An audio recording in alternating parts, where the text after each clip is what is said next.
నేను ఇటీవల కాలంలో 5 ప్రిన్సిపల్స్ పెట్టాను. ఈ జటిలమైన సమస్యని పరిష్కారం చేయడానికి నీటి భద్రత. ఒకప్పుడు నేను చూసేవాడిని ఈ నియోజకవర్గం. కొన్ని నియోజకవర్గాలైతే 1000 అడుగుల కిందన నీళ్లు, భగీరథ ప్రయత్నం చేయాలి రైతులు. అక్కడి నుంచి రాష్ట్రానికి కూడా పెద్ద ఎత్తున ఖర్చు కూడా. ఈ రోజు మీరు కరెంటు వాడతారు, కిందనెక్కడో నీళ్లుంటాయి.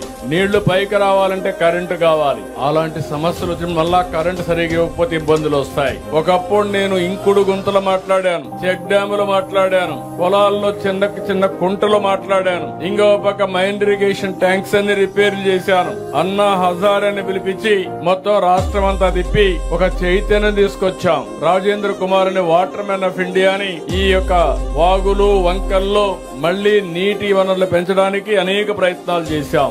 ఇటీవల కాలంలో నేను వాజ్పేయి గారు ఉన్నప్పుడే నదుల అనుసంధానానికి శ్రీకారం చుట్టాలి, గంగా కావేరి కలపాలని ఆ రోజు నుంచి ప్రయత్నం చేస్తూనే ఉన్నాం.